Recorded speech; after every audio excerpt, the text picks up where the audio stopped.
Super prime time ചർച്ച തുടരുന്നു. Shri M T Ramesh, Shri P Karunakaran ചോദിച്ച ചോദ്യമുണ്ടല്ലോ, ഇത് നിയമസഭാ തെരഞ്ഞെടുപ്പുകളിൽ നിങ്ങൾ ചെയ്തുകൊള്ളൂ, ലോക്സഭാ തെരഞ്ഞെടുപ്പിൽ നിങ്ങൾ ചെയ്തുകൊള്ളൂ, ഈ പ്രതിപക്ഷ നിര ഭിന്നിപ്പിക്കുക, വിമതന്മാരെ ഉണ്ടാക്കുക, ആ വിമതന്മാരെ സ്ഥാനാർത്ഥിയാക്കുക, അതൊക്കെ നടക്കട്ടെ, അതിലൊക്കെയുള്ള നിങ്ങളുടെ പ്രാവീണ്യം പല ഘട്ടങ്ങളിലായി തെളിയിച്ചതാണ് എന്നും, പക്ഷേ രാഷ്ട്രപതി തെരഞ്ഞെടുപ്പ് ആ രൂപത്തിലല്ല എന്നും.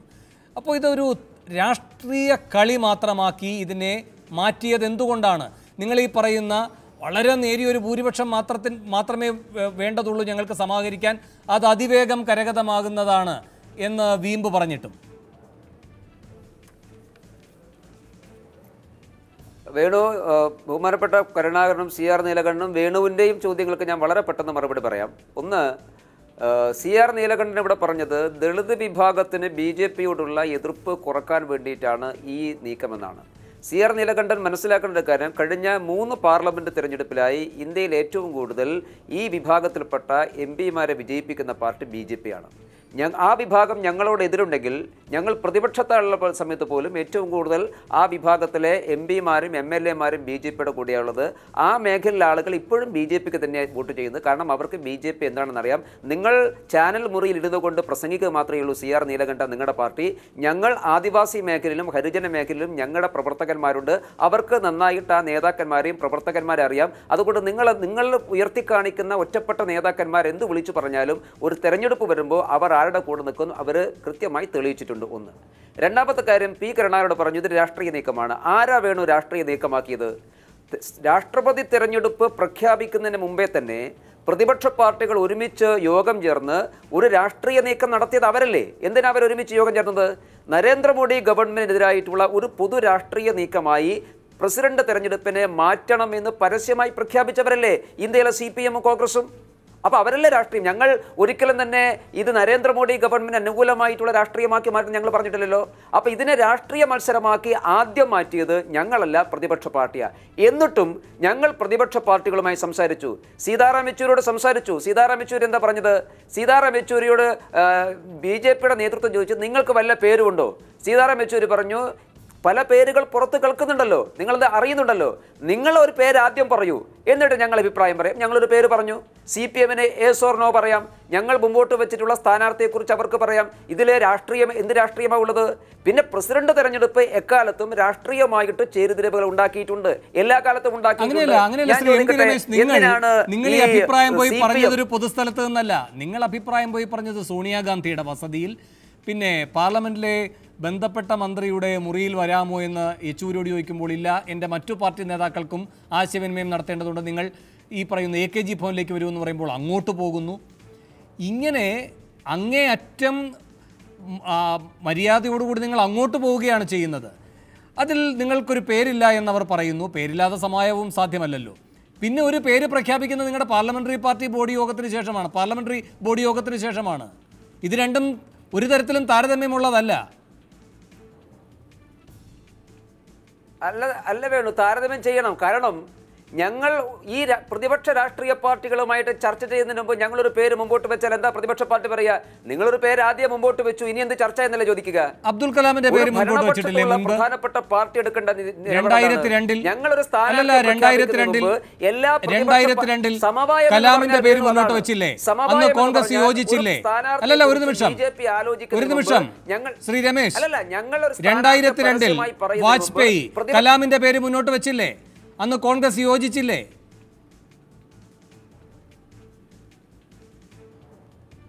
അത് കോൺഗ്രസ് മുമ്പോട്ട് വെച്ചപ്പോൾ ഞങ്ങൾ യോജിച്ചിട്ടുണ്ടല്ലോ. അല്ല, അങ്ങനെയല്ല പറയുന്നത്. അതായിരുന്നില്ലല്ലോ ചോദ്യം. അതായിരുന്നില്ലല്ലോ ചോദ്യം. ചോദ്യം എന്ന് പറയുന്നത് നിങ്ങളൊരു പേർ മുന്നോട്ട് വെച്ചാൽ അപ്പോൾ ബാക്കി എല്ലാവരും ചേർന്നത് ഇല്ലാതാക്കില്ലേ എന്ന വാദം നിങ്ങൾ തന്നെ മുൻപ് ചെയ്ത നിങ്ങളുടെ തന്നെ ഒരു തീരുമാനത്തെ റദ്ദാക്കുന്നതാണ്. നിങ്ങൾ തള്ളിപ്പറയുന്നത് വാജ്പേയിയുടെ നീക്കത്തെയാണ്. അത് അങ്ങയുടെ സ്വാതന്ത്ര്യം, അങ്ങേക്ക് അങ്ങയുടെ നേതാവിനെ തള്ളിപ്പറയാം. അല്ല, എന്ത് വാജ്പേയിയുടെ നീക്കത്തെ എന്ത് തള്ളിപ്പറയുന്നത്? വാജ്പേയി കലാമിന്റെ പേര് മുമ്പോട്ട് വെച്ചു, പ്രതിപക്ഷങ്ങളെ സപ്പോർട്ട് ചെയ്തു. ഇതിപ്പോ നരേന്ദ്രമോദി പ്രധാനമന്ത്രി രാംനാഥ് കോവിന്ദിന്റെ പേര് മുമ്പോട്ട് വെക്കുന്നു, പ്രതിപക്ഷത്തിന് സപ്പോർട്ട് ചെയ്യാമല്ലോ. ഇല്ല, പ്രതിപക്ഷം ഏകകണ്ഠമായി അതിനെ അംഗീകരിക്കുമെന്നല്ല ചെയ്തത്. നിങ്ങൾ കലാമിന്റെ പേർ മുന്നോട്ട് വെച്ചു, കോൺഗ്രസ് അതിനെ പിന്തുണച്ചു, CPM വ്യത്യസ്ത നിലപാടെടുത്തു, CPM ക്യാപ്റ്റൻ ലക്ഷ്മിയെ ഇറക്കി. അത് തന്നെയാണല്ലോ ഇപ്പോഴും സംഭവിക്കുന്നത്. അല്ലല്ല ഇപ്പോഴും സംഭവിക്കുന്നത് അല്ലല്ല താങ്കൾ പറഞ്ഞത് ഇത്രയുമാണ്. ഒരു പേര് പറഞ്ഞിരുന്നെങ്കിൽ തിരിച്ചടി ഉണ്ടാകുമായിരുന്നു എന്ന്. രാജ്യത്തെ പ്രസിഡന്റ് തെരഞ്ഞെടുപ്പിന്റെ ചരിത്രം എന്ന് പറഞ്ഞാൽ വേണു ചരിത്രം നോക്ക്. എല്ലാ കാലത്തും ഭരണപക്ഷം ഒരു സ്ഥാനാർത്ഥിയെ മുമ്പോട്ട് വെക്കും.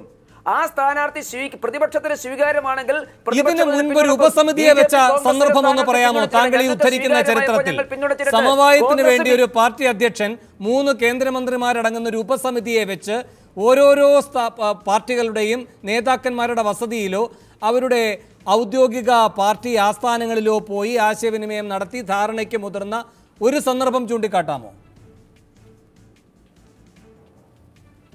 അല്ല, സന്ദർഭങ്ങൾ ഓരോ കാലഘട്ടത്തിലും മാറുകയല്ലേ. BJP കുറിച്ചുള്ള ആക്ഷേപം എന്തായിരുന്നു? ഈ വേണു ഉൾപ്പെടെയുള്ള എല്ലാവരും നാഴികക്ക് 40 വട്ടം പറയുന്നത് ഞങ്ങൾ പ്രതിപക്ഷവുമായി ചർച്ച ചെയ്യുന്നില്ല എന്നല്ലേ? ഒന്നും ചർച്ച ചെയ്തില്ല, എല്ലാം ഏകാധിപത്യ തീരുമാനമെടുക്കുന്നു. ഞങ്ങൾ കീഴ്വഴക്കം മാറ്റി. നിങ്ങളുണ്ടാക്കിയ സമവായത്തെ പറ്റി രാഷ്ട്രീയ നിരീക്ഷകർ പറയുന്നത് എന്താണെന്ന് അറിയുമോ രമേശ്? സമവായം ഉണ്ടാക്കിയത് BJP RSS സമവായമാണെന്ന്. അല്ല, രാഷ്ട്രീയ നിരീക്ഷകന്മാർ വേണു, നിങ്ങൾ ഒരു കാര്യം മനസ്സിലാക്കേണ്ടത്, ഇന്ത്യയിലെ രാഷ്ട്രീയ നിരീക്ഷകന്മാർ എന്തു പറയുന്നത് എന്ന് കേട്ട് പ്രവർത്തിക്കുന്ന പാർട്ടിയല്ല BJP. നിങ്ങൾ ഉൾപ്പെടെയുള്ള മാധ്യമ പ്രവർത്തകന്മാർക്ക് നിങ്ങൾ നിങ്ങളുടെ ഒരു നിലപാടിനെ പറ്റിയുള്ള വിലയിരുത്തലാണത്. ഉൾക്കൊള്ളണമെന്ന് പറയുന്നില്ല, അതിനെ കാണുക, അത്രയും ചൂണ്ടിക്കാട്ടുള്ളൂ.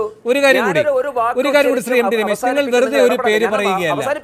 ഒരു നിമിഷം, നിങ്ങൾ വെറുതെ ഒരു പേര് പറയുകയല്ല. ഇപ്പൊ മോദി ഈ തീരുമാനമെടുത്തതിന് ശേഷം വന്നൊരു ട്വീറ്റാണ്.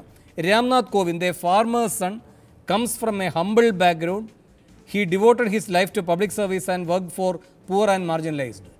ഇത്തരം സിംബലിസം കൊണ്ട് എന്ത് കാര്യമാണ്? ഹംബിൾ ബാക്ക്ഗ്രൗണ്ട്, ഫാർമേഴ്സ് സൺ, ഈ പറയുന്ന രൂപത്തിൽ ഇങ്ങനെയൊക്കെ പറയുന്നത് എന്തുകൊണ്ടാണ്? നിങ്ങളുടെ മുന്നിൽ മറ്റു ചില യാഥാർത്ഥ്യങ്ങളുണ്ട്. എന്താണ്?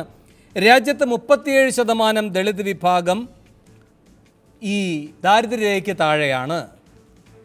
54% കുട്ടികൾ, ദളിത് കുട്ടികൾ പോഷകാഹാരക്കുറവ് അനുഭവിക്കുന്നവരാണ്. 1000 ജനനം ദളിത് കുടുംബത്തിൽ ഉണ്ടായാൽ 83% മരണമാണ്. എന്ന് വെച്ചാൽ 1 വയസ്സാകുന്നതിന് മുൻപുള്ള മരണത്തിൻ്റെ കണക്കാണ്. 45% രാജ്യത്തെ ദളിതന്മാർക്ക് എഴുതാനും വായിക്കാനും അറിയില്ല. ഈ കണക്കുകളാണ് നിങ്ങൾ മുന്നോട്ട് വെക്കേണ്ടത്. ഇതിനുള്ള പരിഹാര മാർഗങ്ങളാണ് തേടേണ്ടത്. അതല്ലാതെ farmer's son, humble background, Dalit തുടങ്ങിയ വാചകമടികളല്ല വേണ്ടത്. 3 കൊല്ലമായല്ലേ ഭരിക്കാൻ തുടങ്ങിയിട്ടുള്ളൂ. 3 അല്ലല്ല വേണു, അല്ല, നിങ്ങൾ പറയുന്ന നിങ്ങളിവിടെ പറഞ്ഞിട്ടുള്ള കണക്കുകളുണ്ടല്ലോ, ആ കണക്കുകൾ വേണു നിങ്ങൾ ഒരു കോൺഗ്രസ് നേതാവിനോട് ചോദിക്കേണ്ട ചോദ്യമാണ്, എന്നോടല്ല ചോദിക്കേണ്ടത്. 3 കൊല്ലം കൊണ്ടുണ്ടായതല്ല. നിങ്ങൾ ഈ രാജ്യത്ത് സ്വാതന്ത്ര്യത്തിന് ശേഷം ഈ രാജ്യത്തുണ്ടായിട്ടുള്ള കാര്യങ്ങളൊക്കെ നരേന്ദ്രമോദിയുടെ തലയിൽ കെട്ടിവെക്കാൻ വേണുവിന്റെ മാധ്യമത്തിനും താല്പര്യമുണ്ടാവും. പക്ഷെ അത് ജനങ്ങളുടെ തലയിൽ അത് കെട്ടിവെക്കണ്ട. ഇതൊക്കെ ജനങ്ങൾ ഇങ്ങനെ ചിന്തിക്കുന്നു എന്ന് വേണു ഒരു വാർത്താ അവതാരകനെ ചാനൽ മുറിയിൽ ഇരുന്നു കൊണ്ട് പറയേണ്ട ആവശ്യമില്ല. അങ്ങനെയല്ല ചിന്തിക്കുന്നത്. പലവട്ടം തെളിയിക്കപ്പെട്ടിട്ടുണ്ട്. ശ്രീ പി കരുണാകരൻ MP രമേശ് പറയുകയാണ്, ദളിത് വിഭാഗങ്ങൾ ഏതെങ്കിലും തരത്തിൽ പ്രക്ഷോഭപാതയിൽ എത്തിയിട്ടുണ്ടെങ്കിൽ അവരെ അനുനയിപ്പിക്കാനുള്ളൊരു പ്രീണന ശ്രമമല്ല ഈ സ്ഥാനാർത്ഥി നിർണയത്തിൻ്റെ പിന്നിൽ. കാരണം ഏറ്റവും കൂടുതൽ ദളിതരെ ജയിപ്പിച്ചിട്ടുള്ളത് ആ പാർട്ടിയാണ്. ദളിത് പ്രാതിനിധ്യം അങ്ങനെ നമ്മുടെ നിയമനിർമ്മാണ സഭകളിൽ ഉറപ്പുവരുത്തിയത് അവരാണ്. അതാണല്ലോ ജനാധിപത്യത്തിൽ ഏറ്റവും ശക്തമായ ഇടപെടൽ എന്ന് പറയുന്നത്. മാത്രമല്ല BJP നേതാക്കന്മാർ തിരിച്ചു ചോദിക്കുന്നൊരു ചോദ്യവുമുണ്ട്. അങ്ങയുടെ പാർട്ടിയുടെ പ്രധാനപ്പെട്ട ഒരു ഘടകമായ PBയിൽ ഒരു ദളിതൻ പോലും ഇല്ലല്ലോ എന്ന്. അപ്പോൾ നാം ഈ ദളിത് സംരക്ഷണം, BJPയുടെ ദളിത് വിരുദ്ധത, BJPയുടെ സവർണ രാഷ്ട്രീയം, അനുനയിപ്പിക്കാനുള്ള ശ്രമം എന്നൊക്കെ പറയുമ്പോൾ അവനവനിലേക്ക് കൂടി ചില വിരലുകൾ ചൂണ്ടപ്പെടുന്നുണ്ട്. ശ്രീ പി കരുണാകരൻ, അല്ല, ഇവിടെ ഈ കഴിഞ്ഞ 3 വർഷത്തിനിടയിൽ നമ്മുടെ പഴയ കാലഘട്ടത്തിൽ നിന്ന് വ്യത്യസ്തമായിട്ട് വന്നിട്ടുള്ള ഏറ്റവും വലിയ മാറ്റം എന്ന് പറയുന്നത് BJP എടുത്തിട്ടുള്ള അസഹിഷ്ണുതയാണ്. ആ അസഹിഷ്ണുത രാജ്യത്തെ ദളിത് വിഭാഗത്തിനെതിരായിട്ടാണ്, ന്യൂനപക്ഷത്തിനെതിരായിട്ടാണ്. ഇവിടെ ഇപ്പോൾ വളരെ പരസ്യമായിട്ട് പറഞ്ഞാൽ ഇപ്പോൾ ഈ ഗവൺമെന്റ് കൊണ്ടുവന്ന പുതിയ നിയമം തന്നെ, പുതിയ വിജ്ഞാപനം തന്നെ യഥാർത്ഥത്തിൽ രാജ്യത്ത് ഉണ്ടാക്കിയിട്ടുള്ള കുഴപ്പങ്ങൾ എത്ര വലുതാണ്. ഇപ്പോൾ രമേശ് പറഞ്ഞല്ലോ, UPയിൽ മുഖ്യമന്ത്രിയായി വന്ന ഉടനെ അവിടുത്തെ അറവുശാലകൾ ആകെ അടച്ചുപൂട്ടിയത് തെറ്റാണ് എന്നുള്ളത് കോടതിക്ക് പറയേണ്ടി വന്നില്ലേ, പിന്നീട് തുറക്കേണ്ടി വന്നില്ലേ? എന്തിനാണ്? നമ്മുടെ രാജ്യത്തെ സംബന്ധിച്ചിടത്തോളം ആദിവാസികൾ അവർ പശുക്കളുമായി ബന്ധപ്പെട്ട് ജീവിക്കുന്നവരാണ്, അല്ലെങ്കിൽ അതുമായി ബന്ധപ്പെട്ട് നിൽക്കുന്നവരാണ്. ആ ഭക്ഷണം കഴിച്ചു എന്നതിൻ്റെ പേരിൽ അവരെ ആക്രമിച്ചു കൊലപ്പെടുത്തിയ സംഭവങ്ങൾ പത്രങ്ങൾ നിങ്ങൾ തന്നെ റിപ്പോർട്ട് ചെയ്തല്ലേ? എത്ര സംഭവങ്ങളാണ്? മുമ്പുണ്ടായിട്ടില്ലല്ലോ. ശരിയാ, കഴിഞ്ഞ കോൺഗ്രസിന്റെ ഭരണകാലഘട്ടത്തിൽ ജീവിത നിലവാരവുമായി ബന്ധപ്പെട്ട്, കാർഷിക രംഗത്തെ പ്രശ്നങ്ങളുമായി ബന്ധപ്പെട്ട്, വ്യാവസായിക രംഗത്തെ തകർച്ചയുമായി ബന്ധപ്പെട്ടൊക്കെ ഞാൻ രമേശ് പറഞ്ഞതിനോട് യോജിക്കണം. എന്നാൽ അതേ സമയത്ത് ഈ സാമ്പത്തിക നയത്തിന്റെ അപ്പുറം നമ്മുടെ രാജ്യത്തെ സംബന്ധിച്ചിടത്തോളം സാമൂഹ്യ രംഗത്ത്, അതേപോലെ തന്നെ ഈ അസഹിഷ്ണുതയുമായി ബന്ധപ്പെട്ട്, പ്രത്യേകിച്ച് വർഗീയതയുമായി ബന്ധപ്പെട്ടുള്ള ശക്തമായ ധ്രുവീകരണത്തിലേക്ക് പോയിട്ടുള്ളത് BJPയുടെ നയം തന്നെയാണ്. അതിനെതിരെയുള്ള ശക്തമായിട്ടുള്ള പ്രതികരണം അവർ പ്രതീക്ഷിച്ചതിൽ നിന്ന് വ്യത്യസ്തമായിട്ട് ലഭിച്ചത് ദളിത് വിഭാഗത്തിനാണ്, ന്യൂനപക്ഷങ്ങളിൽ നിന്ന് തന്നെയാണ്. അതല്ലെന്ന് പറയാൻ കഴിയില്ല. ശരിയാണ്, ഇപ്പൊ ഏതെങ്കിലും പാർട്ടിയുടെ ഒരു പോളിറ്റ് ബ്യൂറോവിൽ ഒരു ദളിതില്ല, അല്ലെങ്കിൽ മറ്റു വിഭാഗക്കാരില്ല, അത് കുറവാണെങ്കിൽ ആ കുറവ് ഞാൻ അംഗീകരിക്കുന്നു, പരിഹരിക്കേണ്ടതാണ്. അതുകൊണ്ട് മാത്രം ദളിതാവണം എന്നുള്ളത് കൊണ്ട് മാത്രം ദളിതിനെ എടുക്കാൻ വേണ്ടി കഴിയില്ലല്ലോ. അതെ, നമുക്കറിയാം ഈ രാജ്യത്തിലെ ദളിത് വിഭാഗത്തിന് വേണ്ടിയിട്ട് പൊരുതിയ ആൾക്കാർ അങ്ങ് ആദ്യഘട്ട ചർച്ചയിൽ പറയുകയുണ്ടായി, ദളിതാണ് എന്നതുകൊണ്ട് RSSകാരനായ ഒരാളെ ദളിതിന്റെ പ്രാതിനിധ്യം എന്ന നിലയിൽ ഉൾക്കൊള്ളാൻ കഴിയില്ല.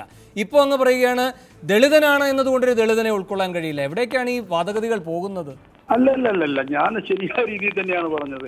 ദളിത് എന്ന് പറഞ്ഞാൽ പാർട്ടി ഏത് പാർട്ടിയുടേതായാലും ആ പാർട്ടി കമ്മിറ്റിയിലേക്ക് വരുന്നത് ഞങ്ങളെ സംബന്ധിച്ചിടത്തോളം താഴെ നിന്ന് തെരഞ്ഞെടുക്കപ്പെട്ട് ഇതുമായി ബന്ധപ്പെട്ട് ഏറ്റവും പ്രധാനപ്പെട്ട മേഖലകളിൽ കൊണ്ടുവന്ന് തന്നെ ദളിതാണെങ്കിൽ ദളിത്, മറ്റു വിഭാഗങ്ങൾ ഞങ്ങൾ തന്നെ കാതലായ ചോദ്യം PBയിലെ ഒരു അസാന്നിധ്യമല്ല, ഒരാൾ എങ്ങനെ PB വരെ ഉയരാതെ പോകുന്നു എന്നതാണ് നിങ്ങൾ അന്വേഷിക്കേണ്ട ചോദ്യമാണത്. അതല്ല, ഞാൻ പറഞ്ഞല്ലോ, ഞങ്ങളുടെ വർഗ സംഘടനകൾ, ബഹുജന സംഘടനകൾ, മറ്റ് മേഖലകൾ, ഇതിലൊക്കെ നിങ്ങൾ കാണാൻ വേണ്ടി കഴിയും ധാരാളം ദളിത് വിഭാഗത്തിന്റെ ആൾക്കാരുണ്ട് എന്നുള്ള യാതൊരു സംശയമില്ല. ശരി, ഞാൻ താങ്കളിലേക്ക് തിരികെ എത്താം. ശ്രീ കുഴൽനാടൻ, നിങ്ങളാണ് ദളിത് സംരക്ഷണത്തിന്റെ കാര്യത്തിൽ പ്രതിക്കൂട്ടിൽ നിൽക്കുന്നവർ എന്നാണ് രമേശ് പറയുന്നത്. മറുപടി? ഞാൻ രമേശിൻ്റെ ആരോപണത്തെ അതേപടി അക്സെപ്റ്റ് ചെയ്യാൻ തയ്യാറാവുകയാണ്. അതായത് ഈ രാജ്യത്ത് ദളിതർക്ക് നമ്മൾ ആഗ്രഹിക്കുന്ന പോലുള്ള ഉന്നമനം ഉണ്ടാക്കാൻ കഴിഞ്ഞിട്ടില്ല, അല്ലെങ്കിൽ ദാരിദ്ര്യം തുടച്ചു നിൽക്കാൻ കഴിഞ്ഞിട്ടില്ല. ഈ രാജ്യത്ത് ഒരുപാട് കുറവുകളും ന്യൂനതകളും നിലനിൽക്കുന്നു. രമേശ് പറയുന്ന ഈ ആക്ഷേപം മുഴുവൻ ഞാൻ അംഗീകരിക്കാം. രമേശ് ഇതേ വാക്കുകൊണ്ട്, ഇതേ നാക്കുകൊണ്ട്, ഇതേ വാക്കുകൊണ്ട് ഒരു കാര്യം കൂടി പറയാൻ തയ്യാറാകണം. ഈ രാജ്യം നേടിയ നേട്ടങ്ങൾക്ക് മുഴുവൻ ഉത്തരവാദിയും ഇന്ത്യൻ നാഷണൽ കോൺഗ്രസ് ആണെന്ന് നിങ്ങൾക്ക് പറയാൻ ധൈര്യമുണ്ടോ? പറയാനുള്ള ആത്മാർത്ഥതയുണ്ടോ? ചങ്കൂറ്റമുണ്ടോ? ഇന്ത്യ ലോകത്തെ 3ാമത്തെ വലിയ സാമ്പത്തിക ശക്തിയായി മാറി 2014. ഇന്ത്യയിൽ ഒരുപാട് കുറവുകൾ, ദളിതർക്ക് പ്രയാസങ്ങളും ബുദ്ധിമുട്ടുകളും ഒക്കെ നിങ്ങൾ പറഞ്ഞല്ലോ, ഞങ്ങൾ അംഗീകരിക്കുന്നു, ശരിയാണ്. ഈ കാലഘട്ടത്തിനിടയിൽ ഞങ്ങൾക്ക് അത് പരിഹരിക്കാൻ കഴിഞ്ഞിട്ടില്ല. പക്ഷേ ഈ രാജ്യത്തിൻ്റെ മുഴുവൻ നേട്ടവും ഇന്ന് ലോകം കറങ്ങി നടന്ന് നരേന്ദ്രമോദി വലിയ വീരവാദങ്ങൾ മുഴക്കുമ്പോൾ അതിൻ്റെ പിന്നിലെല്ലാം പ്രവർത്തിച്ച അധ്വാനം, അല്ലെങ്കിൽ അതിൻ്റെ ഈ നേട്ടങ്ങൾ മുഴുവൻ നേടിയത് ഇന്ത്യൻ നാഷണൽ കോൺഗ്രസിൻ്റെ മഹത്വമാണ് എന്നുകൂടി പറയാനുള്ള തൻ്റെ ഇടവും ആർജവും ആത്മാർത്ഥയും രമേശിനുണ്ടോ? അങ്ങനെയെങ്കിൽ ഞാനിത് അംഗീകരിക്കാം. പക്ഷെ ഇതുപോലുള്ള വാദപ്രതിവാദങ്ങളോട് എനിക്ക് യാതൊരു താല്പര്യവുമില്ല. BJPക്ക് ഞാൻ ചോദിക്കട്ടെ, അബ്ദുൽ കലാമിൻ്റെ പേര് വാജ്പേയി പറഞ്ഞു. ഞാൻ നമ്മളൊരു മഹത്വത്തോടു കൂടി കാണുന്ന കാര്യമാണ്. അബ്ദുൽ കലാമിനെ ഇന്ത്യൻ പ്രസിഡൻ്റായി അതിന് കൊടുത്തൊരു മെസ്സേജ്. അദ്ദേഹം പ്രസിഡൻ്റായി വന്നതിന് ശേഷം അദ്ദേഹം ഈ നാട്ടിലെ എന്തോരം കുട്ടികളെയാണ്, വിദ്യാർത്ഥികളെയാണ്, ചെറുപ്പക്കാരെയാണ് ഇൻസ്പയർ ചെയ്തത്. കോൺഗ്രസ് പിന്തുണച്ചില്ലേ? കോൺഗ്രസ് അങ്ങനെ ഒരു പ്രതിപക്ഷ കക്ഷി എന്ന നിലയിൽ അതിൻ്റെ അകത്ത് വിരുദ്ധമായ എനിക്ക് സമയക്കുറവുള്ള ഇടപെടുകയാണ് കുഴൽനാടൻ. എനിക്ക് മറ്റ് 2 അതിഥികളിലേക്ക് കൂടി പോകേണ്ടതുണ്ട്. അതിനു മുൻപായി ഒരു ഇടവേള കൂടി.